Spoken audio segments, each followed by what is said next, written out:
So today we're going to be looking at a mystery weapon from the Pitt Rivers Museum, and this is a collaboration with Todd. The first video of this series you will find on Todd's channel, but we're putting out videos on both channels, so check out both of those.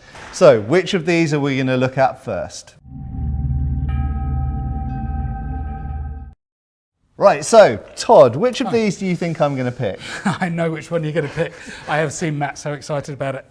Falcata. Right, okay, so this is a very rare opportunity. I have seen these in books for my entire life, and I've seen them, some examples. We've got some in the British Museum and a few other places, but these are fairly rare in Britain. In fact, they're fairly rare in the world. This is a Spanish example. Okay, so first thing we have to address is the copis, depending how you pronounce it, falcata. So they are slightly differing weapons. Obviously the copis is normally a weapon associated with Greece. The falcata is a weapon associated with the Iberian Peninsula. Okay, so what's now Spain and Portugal. This example was found near Cordoba in a tomb. Okay, so we absolutely know that this one is a Spanish example. We can call this a falcata. There are some slight stylistic differences between Greek copis and Iberian falcata. But there were Greek colonies in Spain though, weren't there? And so that's why, that's why they're almost certainly very strongly related weapons. Undoubtedly, these were carried by hoplites sometimes instead of the xiphos. Okay, so the xiphos is the double-edged straight Greek sword. And in fact, the Romans were using the xiphos before they switched to the gladius hispaniensis. But this sort of sword is a completely different family to that, isn't it? So it's a completely different type of thing. I mean, other than it's got a cutting edge, it's pretty unrelated. Yeah. So it's forwards curved. So we'll talk about the edges in a second, actually. But one of the things which I find stunning about this is the quality of manufacture, the fineness of the lines of the fullers. This is a status weapon. I'd absolutely agree with Matt on that. I'm looking at the fullering on this and the quality of the finish on it, which you can still see even with corrosion is just perfect lines. And we'll try and get a close-up of it, but the way the edge comes in, it dips down to a little fuller and then drops to a flat. It's like hollow grinding, sharp, isn't it? well, no, it's not. It's been scraped, but super sharply done. I mean, the blade on this is basically like a piece of jewellery. Yeah. Really high quality manufacture on this, just really brilliant work. And it's light, isn't it? This is a light weapon. Yeah. Don't think. I mean, I've seen some replicas of some bad replicas of falcata over the years, and they're all horribly overweight. They're double the weight of this. This is light. It's quick. It's going to have a lot of cutting power by the shape of the blade and the fineness. I mean, the edge bevel there is really fine, isn't it? That's a really. It's about 6 millimeters thick, 1/4 of an inch up at the hilt here. And then coming to here around about 4 millimeters thereabouts. So, it's got some body to it and some mass, especially with the broad blade. But I made, and I don't know the exact provenance of it, but I made a replica falcata that was much longer than this. Okay. 15 years ago now. But the gentleman who commissioned it said that it had come from an Etruscan tomb. Yeah. Which I thought was quite interesting in itself. But it was a much longer blade, so his theory was maybe it was a cavalry blade. Yeah, that is one of the. So there is another set of these copis or falcata which have essentially they're narrower at the centre of percussion and they extend out longer. Also, there's a big difference between the curvature. So this is, I would say, a medium curvature. Some of them are much. So the point would be down there. They curve a lot more, and some of them are almost straight. So here's a thought. Alexander obviously made it to Afghanistan. That is almost kukri shape. Almost kukri shape. So this is one of the things. So many people over the years, because I've made a lot of kukri videos, and I've collected kukris and taken a big interest in them. And there are a lot of people who state as if it is fact that the kukri is a development of the copis or falcata. Okay. The problem is this. Hard to know without being there. The problem is there is a big gap of hundreds of years where there is no obvious archaeological connection between the Greek copis and the first earliest forms of Indian and Nepalese knife that look like a kukri.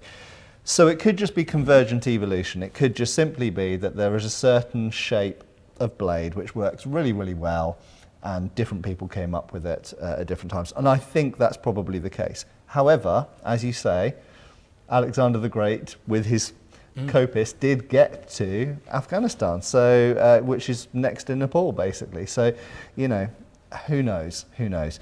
But there's an interesting detail about this. So unlike a kukri, so people who are familiar with kukris, you have a thick, blunt back edge and then a sharp front edge. This isn't like that. This has a thick spine, as Todd says, of about 6 millimeters at the base, and actually not really much distal taper, maybe down to about 5 there. And then from here upwards, so for what, about 9 inches, 8 inches, is double-edged. Okay, so this actually has a spear, almost a spear point. It's slightly asymmetrical, but that is very clearly designed for thrusting and potentially for back edge cuts. So this is a far more complex type of blade than a standard kukri. And in terms of cross section, these falcata and indeed the Greek coppice and the Etruscan versions as well have a more complex cross section in general. That is a complicated blade to make. Yeah, it's and this is far more complicated than most Greek Xiphos, in my opinion. Certainly in terms of the cross section. The other thing which really interested me, and I should mention actually, so this hilt, you'll notice it has a horse-headed pommel, and this was deliberately supposed to be that shape. And when they still have the remains of the hilt on, those are often in the form of a horse's head. So this is it is an anthropomorphic, is that the right word, head? But it is missing a part. So we can see there is a little broken edge here and a little broken edge here, and there's usually a guard coming down connecting these 2 points. Now in the Greek form, often they don't quite meet and there's a gap in the middle, but in the Iberian form they're usually connected. And this is the classic falcata hilt. It's broken off on this, so it's missing. But one of the things that's really notable is that is the earliest enclosed guard that I'm aware of on any sword or knife from anywhere in the world. Yes, that's true. This is 3rd or 4th century BC, and it's essentially a saber guard. It's incredible. So this is like almost the birth of the saber, even to the point of having a full sedge and a spear point. You know, again, convergent evolution. In terms of how they're gripped as well, other thing that really interested me, I looked at that and said, oh, my hand wouldn't fit in that. And I looked at that and went, no problem. But I make a lot of daggers, you know, which can be quite tight. So. Yeah, and you know, I don't have small hands, and my hand does fit in that completely comfortably. It's like it was made for me. But snug. You know, there's not room to rattle about. Absolutely. But and as Todd can tell you, with historical knives and daggers, often the hilt is more snug than on a lot of replicas would be. Yeah. So I'm almost scared handling this. It's got quite a heavy corrosion patch here that makes me a bit... Yeah, and there are parts of the blade up here where it has rusted through the blade. My hands must be bigger than yours then, actually. Oh, maybe. That's tight for me. Oh, well, there you go. Yeah. Well, but they vary in size, so you know some of them have got longer or shorter blades, and some of them have... Take it back. It's good. But no rattle in there. There's not room to swing a cat. Yeah, and it's fascinating to me as well because little delicacy. Sorry, I was just pointing out to Matt here. There's just it's got a raised ridge, hasn't it? Yeah, just for. They didn't have to do this, but they've just thickened the tang at this point just by flaring it out with a maybe bit of to help work. the grips be a bit more secure in there, or yeah. And so the grip plate's interesting as well. So this is, you might, for those of you who know about British military swords, you know the 1853 patent Charles Reeves's patent hilt. Well, 3rd or 4th century BC, they were already doing it. It's a full width tang with the grip slabs riveted either side. In fact, Bronze Age swords are pretty much the same as well. So that tang is as strong as the rest of the blade. It's a full width. Never given up. No, it's a full width tang. And also, interestingly, in terms of the taper, we look along it this way. And I've noticed this with a lot of historical blades, the thickest portion is about there. So it's just above the hilt, And so I presume that this was probably where the iron started, and it was forged out probably both ways from there. Yeah, you do forge it out both ways. Yeah. And the other thing is, you've got things like this decoration coming around here. It doesn't matter how thick that is, so you don't waste your valuable material there, so you allow it to come thin. So yes, it just does thin down. Maybe they'd thinned it too much at that point, so they flared it out a bit on the edge. Maybe it was a deliberate thing. So it might have been a choice during manufacture to alter their original intent, that's what handmade work is.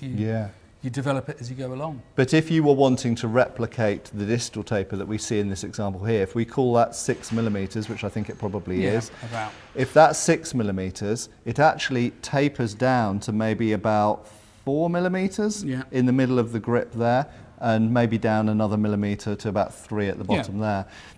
Here, it seems to go from 6, maybe it's still about 4.5 or 5 up there at the middle of the blade, at the center of percussion. But then, once we get into this region where we've got the false edge, essentially, then it does taper down to maybe 3? Yeah, I'd say a little bit under 3 by there. Yeah. And then actually fairly steady. Yeah. It remains about that. And it doesn't need a huge amount of distal taper because it's a relatively short blade, of course. So, longer blades you'd probably require in general more taper. But you're also losing material because you've got the bevel on the edge here. Yeah. But the other thing is you've actually got quite a reasonable fuller down the middle. And it's really thin. Hard to say because it's corroded, but it's no more than a millimetre. Yeah, so its thinnest point is actually at the middle of the fuller, like we might see with some medieval swords. In terms of gripping it, maybe it's my sabre bias, but it's extremely comfortable with the thumb up the back of the blade, which of course helps with edge alignment. It's an absolutely gorgeous piece, isn't it? I love it. I would love to see a faithful replica of that. I have a feeling it would have been stunning in its original form. Yeah, I wonder if these were higher status weapons, or perhaps just fashionable. Perhaps they were just fashionable. What's your gut feeling on the length of that? Because that is a short blade. So we're coming in here at 16, 17 inches. So I'm going to throw that out there, 45 centimetres, maybe under, 42, under, 45. I would say, yeah. 40 centimetres maybe. Normal or short? So as far as I am aware, that's about average for a foul cutter. You do get slightly shorter ones, and as I say, some of them are more curved than this, but there are longer ones which some people say are cavalry ones. I think it's easy to fall into that trap of going, oh, that's longer, it must be for cavalry use. I don't think that's necessarily the case, because we know they used the Xephos from horseback, and that's short. Xephoi, exactly, are usually short. Again, they vary a bit, but they're generally short. So I think it's difficult to say, and I think people in that world pre-stirrup, it was a different world. They were used to using short swords from horseback, and bear in mind that the usual weapon from horseback was the spear or lance anyway. So your primary weapon's actually the lance, and this is really just a backup. One final detail actually about the hilt is it's got this little plate, and I'm not fully sure what that plate is for, but it seems like it's a decorative element to what then would have been organic material, ivory or horn or wood, and it would have somehow interplayed with that organic part of the grip. It's hard to say, because as you look at it right now, it looks like it would be under the grip scale, which makes absolutely no sense at all.